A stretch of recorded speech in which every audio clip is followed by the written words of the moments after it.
Waalaikumsalam, silakan masuk. Bagaimana kabarnya hari ini, Mas? Alhamdulillah baik Bu. Alhamdulillah baik. Iya, silakan perkenalan dulu nih. Saya kayaknya belum paham dengan Masnya ini.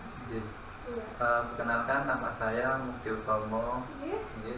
Asalnya Magelang Bu. Oh, jauh sekali. Ya ampun. Jadi ini tadi datang dari Magelang atau ada teman atau ada kegiatan di sini? Tadi ada kegiatan terus sama teman juga. Oh iya. Kalau boleh tahu sekarang Mas Mukti ini kesibukannya apa aja? Kesibukan di rumah atau Iya, kesehariannya. kesehariannya saya ya cuma itu bahwa ngegame dan ngegame Bu. Ada kesibukan lain mungkin kerja atau kuliah atau apa? Kuliah Bu, kuliah. Oh, kuliah. Ya, sambil bantu-bantu orang tua. Oke. Jadi boleh Ibu tahu nih, Mas Mukti ya, boleh Ibu tahu nih kepentingan atau tujuan Mas Mukti datang menemui Ibu itu untuk apa sih gitu? Tujuan saya kesini adalah yang pertama saya kan ada masalah tentang masalah belajar saya Bu. Kan saya itu selalu ketinggalan materi-materi yang diberikan oleh guru saya. Ya terus itu solusinya gimana Bu? Jadi kesini Mas Mukti ini istilahnya mau konseling gitu. Iya Bu. Apakah Mas Mukti juga sudah tahu apa itu konseling sendiri gitu kok sehingga Mas Mukti memutuskan untuk datang menemui Ibu? Ya dari konseling itu sudah tahu tapi belum tahu lebih jauh Bu ini. Jadi intinya gini Mas Mukti, konseling ini merupakan sebuah bantuan ya profesional yang diberikan oleh seorang konselor atau guru BK. Itu saya sendiri ya sebagai konselor dan konseling itu Mas Mukti gitu ya, untuk membantu menyelesaikan permasalahan yang dialami oleh konseling. Nah, perlu digarisbawahi bahwa nanti penyelesaiannya tetap di tangan Mas Mukti, itu hanya sebagai fasilitator agar Mas Mukti dapat menemukan solusi terbaik untuk menyelesaikan permasalahan Mas Mukti, begitu ya? Nah, Mas Mukti, ini dalam sesi konseling ini ada beberapa asas yang perlu kita tegaskan bahwa dan kita pahami. Beberapa di antaranya itu ada asas kerahasiaan, kesukarelaan, dan keterbukaan. Nah, insya Allah dari asas kerahasiaan ini Ibu akan berusaha menjaga dengan baik setiap permasalahan yang Mas Mukti utarakan kepada Ibu. Gitu ya, jadi Mas Mukti tidak perlu khawatir gitu ya, akan masalahnya akan bocor gitu ya. Kemudian ada asas kesukaraan. Nah, saya harap Mas Mukti ini datang ke sini atas dasar keinginan sendiri, bukan atas dasar paksaan dari orang lain. Keinginan sendiri Bu. Oke, alhamdulillah. Dan yang terakhir ada asas keterbukaan. Jadi saya harap Mas Mukti silahkan terbuka, tidak perlu sungkan dan menyembunyikan permasalahan-masalahan yang Mas Mukti alami gitu ya. Silahkan terbuka dan sampaikan dengan baik pada Ibu. Apakah ada yang ditanyakan? Enggak ada Bu. Oke, selanjutnya itu dalam sesi konseling ini kita dibatasi oleh waktu nih Mas Mukti supaya nanti kalau misalkan ada acara ya tidak perlu terburu-buru dan pembicaraannya jelas gitu arah tujuannya gitu ya. Jadi kira-kira kita membutuhkan waktu sekitar 45 menit. Nah, karena ini pukul 11, jadi nanti kira-kira selesainya jam 11 kurang 15 menit. Apakah cukup? Berarti 15 menit itu Bu? 45 menit. Oh, 45 menit. Cukup ya Mas Mukti. Cukup. Nah, nanti misalkan masalahnya hari ini belum terselesaikan, nanti bisa datang kembali menemui Ibu di sesi konseling yang selanjutnya. Gitu ya? Apakah sudah paham? Ada yang ditanyakan? Paham Bu. Oke. Kita lanjutkan Mas Mukti. Tadi Mas Mukti sudah sedikit bicara kepada Ibu bahwa Mas Mukti itu merasa kesulitan dalam belajar dan kadang merasa tertinggal gitu. Iya Bu. Oke, bisa dijelaskan lebih detail bagaimana? Gini Bu, kan saya itu setiap hari kan ya kadang bantu orang tua dan ya terus kalau saya pas jam pelajaran gitu Bu, nah itu saya kan selalu nyimak pelajaran itu karena ini kan kuliahnya online gitu. Nah, jadi saya mendengarkan dengan HP, terus saya sudah benar-benar nyimak ya, sudah menguasai materinya, tapi setelah itu saya kok diajak teman-teman saya gitu Bu, Jadi setelah kuliah saya diajak teman-teman saya ke ke rumahnya, terus ya untuk ngegame, ya untuk main-main gitu Bu. Nah kan itu kan ada tugas itu Bu, jadi saya lupa tugasnya. Terus gimana Bu? Oke, jadi tadi Mas Mufti bilang bahwa kesehariannya di rumah itu membantu orang tua dan pelajaran online gitu dan main gitu kan. Oke. Kalau boleh saya tahu nih Mas Mufti, kesulitan Mas Mufti ini, kesulitan membagi waktu gitu ya, misalnya antara belajar dan main gitu dan membantu orang tua, dari skala 1 sampai 10 kesulitannya ini dari skala, masih di skala berapa? Kalau 1 sampai 10? Iya. Paling 7 Bu. Oh, jadi cukup baik nih Mas Mufti, tidak terlalu sulit. Maksudnya itu skala 1 itu buruk atau baik Bu? Buruk. Kalau 1 buruk, paling 4 Bu. Oh, Masya Allah, masih jauh sekali 4. Oh iya. Berarti Mas Mufti masih di skala 4, cukup sulit gitu berarti ya? Sulit menghadapi membagi waktu itu Bu. Oke, biasanya nih kalau boleh Ibu tahu, apakah dalam seharian itu sudah ada jadwal atau Mas Mufti sudah mempunyai jadwal tersendiri untuk jam kuliah? Jadwal sudah ada. Ada jadwal kuliah. Terus untuk orang tua sendiri, apakah orang tua Mas Mufti itu selalu meminta tolong terus kepada Mas Mufti? Tidak Bu, hanya setiap waktu kayak pagi gitu. Iya. Pagi ya bersih rumah gitu. Terus kalau disuruh orang tua beli ini mau gitu. Baik. Dan yang terakhir, karena Mas Mufti ini tadi ada waktu main gitu ya dengan teman-teman, apakah teman-teman Mas Mufti juga selalu setiap waktu mengajak Mas Mufti untuk bermain? Setiap malam Bu, setiap sore juga. Sore dan malam. Oke, sore dan malam. Apakah di waktu yang sore dan malam itu ada jadwal untuk belajar dan kuliah? Seharusnya ada, tapi karena teman-teman saya selalu ngajak, saya orangnya nggak enakan gitu. Oh iya, baik. Oke, jadi permasalahannya ini di sini itu sebenarnya lebih ke Mas Mufti ini sulit menolak permintaan teman-teman Mas Mufti. Jadi Mas Mufti merasa kesulitan, jadi akhirnya malah Mas Mufti keteteran sendiri. Iya, keteteran sendiri ya. Oke. Jadi di sini permasalahannya di situ. Nah, karena Mas Mufti ini sudah mempunyai jadwal, apakah Mas Mufti sudah mulai melaksanakan, kalau boleh Ibu tahu, apakah Mas Mufti juga sudah mulai menyusun time management? Kalau time management, kalau untuk kuliah memang sudah dijadwalkan Bu. Tapi kalau untuk saya sendiri memang belum.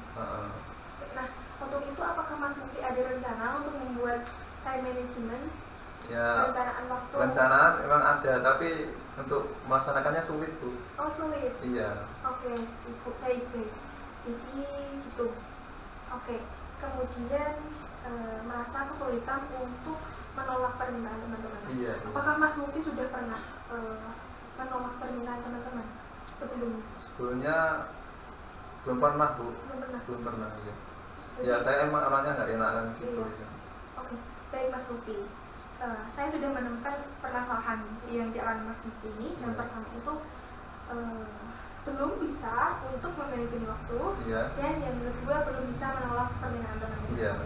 Saya akan berusaha untuk menolong Mas Mufti ini, membantu istilahnya untuk membuat, pertama kita akan menyelesaikan permasalahan tentang membuat time management dulu ya. Iya. Sebentar.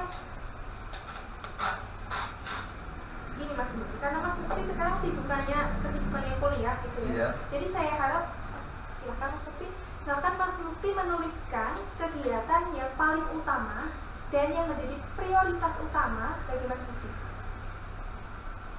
Prioritas utama gitu ya? Prioritas utama.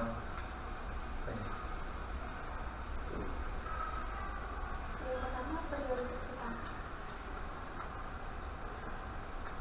Sudah? Yang kedua, iya nggak Bu? Apa yang pertama dulu? Iya. Kemudian yang pertama kan prioritas utama. Kemudian pasti ada prioritas kedua yang diutamakan gitu. Oh iya. Bentar Bu. Yang pertama apa dan yang kedua apa? Yang paling utama misalkan main, terus misalkan yang paling kemudian ada membantu orang tua. Sudah? Iya Bu. Bentar.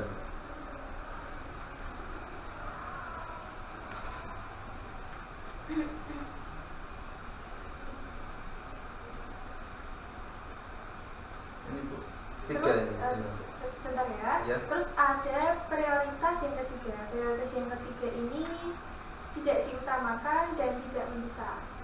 Diutamakan tapi tidak mendesak. Diutamakan tapi tidak mendesak.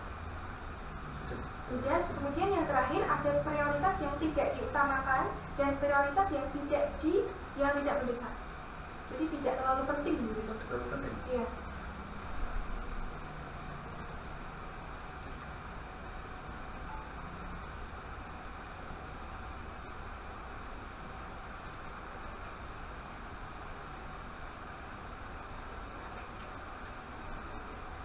Sudah? Bentar Bu. Udah ya. Udah, boleh salah Iya. ya? Oke. Ya dibaca itu Bu. Iya, yang pertama mohon maaf, itu Bu. Saya membantu, jelek. iya bisa dibaca ini. Iya. Pertama, prioritas utama itu membantu orang tua, yang kedua Iya. kuliah, yang ketiga bermain sama teman, dan yang keempat bermain game sama teman. Oke, Iya. berarti membantu orang tua. Nah, saya tanya lagi, apakah setiap waktu Mas Mukti ini membantu orang tua terus? Kalau setiap pagi emang iya. Setiap pagi, hanya setiap pagi. Setiap pagi aja. Iya. Iya. Kemudian kuliah ini prioritas yang diutamakan. Itu Ya menurut saya lebih ya. Iya. Soalnya kan apa namanya udah jadwal gitu Bu. Iya. Nah, dari sini apakah Mas Mukti sudah bisa memprioritaskan mana yang harus saya utamakan dan yang harus saya dulukan gitu? Kalau pada saya ya yang saya dahulukan yang pertama adalah orang tua, yang kedua itu ya kuliah. Iya. Kalau yang nggak penting ya itu memang bermain sama Oke. teman karena itu menghambat kuliah saya juga. Tapi itu saya orangnya nggak enak. Nah, itu misalkan, solusinya gimana? iya, nah misalkan jika Mas Mukti ini ada jam kuliah, misalkan gitu ya, nanti jam 12 saya ada jam kuliah nih, tapi teman Mas Mukti ini mengajak Mas Mukti untuk bermain game. Iya. Biasanya dari keinginan hati yang paling dalam, Iya. apa yang ingin Mas Mukti sampaikan pada teman Mas Mukti? Anggap saja ibu ini adalah teman Mas Mukti. Teman, Misalkan ya, saya praktekkan ya, misalkan Iya. ini ada jam kuliah kamu jam 11. Iya. Ini. Mukti, yuk main game yuk. Kalau pas ada jadwal kuliah gitu, Iya. kalau pas ngepas itu paling mohon maaf saya sedang kuliah untuk bisa diganggu Iya. dan gitu. Tapi kalau pas sudah setelah jadwal itu dan tetap nggak enak gitu loh Bu. Iya. Terus biar agar menolaknya halus-halusnya gimana Bu? Iya, tadi Mas Mukti sudah mempraktekkan, sedang kuliah dan ibu mengajak Mas Mukti untuk bermain, kemudian Mas Mukti menjawab, mohon maaf saya sedang kuliah. Oh, iya. Jadi itu termasuk sudah bagus Mas Mukti sudah berusaha menolak dengan cara yang halus, dengan berkata, mohon maaf saya sedang kuliah. Itu kan, mungkin Mas Mukti juga bisa menambahkannya dengan ini. Mohon maaf, saya sedang kuliah, mungkin nanti jika kuliah saya sudah selesai, saya akan bergabung untuk bermain dengan kalian. Gitu. Oh iya Bu. Ya. Dan jangan lupa untuk mengucapkan kata terima kasih atas pemahamannya gitu ya. Iya. Nah, gitu. Nah, sejauh ini apakah Mas Mukti sudah berusaha, sudah paham gitu untuk membuat prioritas waktu, karena tadi Mas Mukti sudah membuat mana sih prioritas yang paling utama gitu? Ya, sudah Bu. Sudah paham ya. Sudah paham. Sudah paham. Jadi langkah apa yang akan selanjutnya Mas Mukti lakukan untuk merealisasikan dan mencoba mempraktekkan ini? Ya, itu yang pertama membantu orang tua itu tadi, Iya. yang kedua kuliah, yang ketiga ya harus bisa menolak ajakan teman itu Bu. Nah, sejauh ini apakah Mas Mukti sudah memiliki pemahaman dan insya Allah yakin bisa untuk melaksanakan tujuan Mas Mukti tadi? Ya insya Allah kalau ada dukungan dari saya sendiri insya Allah bisa Bu. Oke, jadi Mas Mukti dalam proses ini tidak akan mungkin bisa terlaksana dengan baik apabila kita tidak mempraktekannya. Untuk Ya. itu saya harap Mas Mukti kedepannya bisa mempraktekannya dengan baik. Latihan-latihan membuat prioritas dan time management itu akan berlangsung dengan baik dan sesuai dengan apa yang kita inginkan jika kita konsisten untuk melaksanakannya. Dan juga yang kemudian itu, yang kedua itu karena Mas Mukti sulit untuk menolak gitu ya. Iya. Nah, maka dari itu Mas Mukti harus bisa tegas dengan dirinya sendiri dan juga bisa bersikap asertif gitu, menolak dengan cara halus dengan teman-teman. Nah, itu perlu latihan juga Mas Mufti. Tadi Mas Mufti sudah mempraktekannya dengan baik. Mohon maaf, saya masih ada jam kuliah. Nanti saya akan menyusul teman-teman kalau kuliah saya sudah selesai. Itu, tapi Mas Mufti juga perlu harus diingat bahwa prioritas utama seperti yang dituliskan Mas Mufti itu kuliah, bukan bermain. Jadi saya harap Mas Mufti bisa menomorsatukan prioritas yang mana lebih dulu. Gitu. Iya, siap Bu, siap. Baik. Dari proses yang kita sudah lakukan tadi, proses konseling dari skala 1, tadi kan Mas Mufti skala 4 gitu ya? Iya. Dari skala 4 sampai 10, apakah sudah ada peningkatan? Kalau sudah ada, di skala keberapa Mas Mufti sekarang? Sekarang 7 Bu. Alhamdulillah ya, sudah meningkat sangat pesat nih dari 4, ya. 5, 6, dan 7. Saya harap Mas Mufti juga bisa mempraktekannya dengan baik. Ya, semoga aja bisa Bu. Nah, ya. Kalau boleh Ibu tahu nih, gimana perasaan Mas Mufti sekarang? Ya, terima kasih Bu telah memberikan saya masukan dari permasalahan saya. Saya jadi tahu mana yang lebih penting, mana yang lebih diprioritaskan. Ya, terima kasih Bu. Oke, jadi kalau boleh Ibu tahu rencana apa nih ke depannya yang ingin Mas Mufti lakukan? Rencana saya yang pertama itu tadi kan Ibu katakan harus bisa menolak Ya. ajakan teman, yaitu harus bisa. Yang kedua lebih fokus ke kuliah. Yang ketiga jika orang tua menyuruh atau disuruh ngapain harus mau gitu. Oke, baik sekali Mas Mufti. Kemudian apakah ada yang ingin ditanyakan lagi? Sekiranya cukup Bu. Semoga dengan adanya Ibu ini bisa menambah pengetahuan saya dan pengalaman saya tentang permasalahan saya Bu. Oke, baik Mas Mufti. Jadi saya harap ini konselingnya tidak langsung hanya 1 kali ya. Nanti saya harap minggu depannya Mas Mufti datang kembali menemui Ibu dan Ibu akan melihat progresnya. Oke, sampai mana Mas Mufti sudah berhasil untuk memanajemen waktu, untuk bersikap asertif kepada teman-teman gitu ya. Iya Bu. Nah, nanti saya akan memberikan lembaran kertas untuk kemudian Mas Mufti isi begitu ya. Iya Bu, siap. Akhir. Oke, sekiranya itu yang bisa Ibu bantu, Ibu selesaikan untuk Ibu mencari solusi dari permasalahan yang Mas Mufti alami, karena waktunya juga mengingat sudah hampir selesai gitu ya. Iya Bu. Iya. Nah, oke. Sebelum kita akhiri sesi konseling pada hari ini, Mas Mufti silahkan berdoa gitu, mengeluarkan hajat-hajat, keinginan yang ingin Mas Mufti sampaikan kepada Allah, yang mana mungkin nanti Allah akan mengajabahi pengabulkan. Silahkan Mas Mufti untuk berdoa dan saya akan mengaminkan doa-doa Mas Mufti. Doanya doa dengan keras atau dengan keras ya Pak? keras? Iya, dalam bahasa Indonesia nggak apa-apa. Bismillahirrahmanirrahim. Hamdan syakirin, hamdan na'imin, hamdan iyyaka na'budu wa iyyaka nasta'in. Ya Rabbana lakal hamdu kama yanbaghi. Ya Allah, berilah hamba-Mu ini ilmu yang bermanfaat ya Allah. Ya Allah, berilah hamba-Mu ini tujuan yang baik untuk kedepannya ya Allah. Ya Allah, hanya Engkau-lah pembawa rezeki dan Engkau-lah pembawa ilmu yang bermanfaat. Amin amin. Semoga hajat dan doa yang disampaikan Mas Mufti juga dijawab oleh Allah Subhanahu wa Ta'ala. Itu ya Mas Mufti, itu yang bisa Ibu sampaikan, itu yang bisa Ibu bantu. Semoga Mas Mufti dapat mempraktekkan tadi ya dengan baik, dan silakan bertemu Ibu kembali minggu depan untuk melihat perkembangan itu. Iya Bu. Ya, terima kasih atas Ibu telah memberikan saya konseling. Ya, terima kasih. Saya mau permisi dulu Bu. Ya, silakan.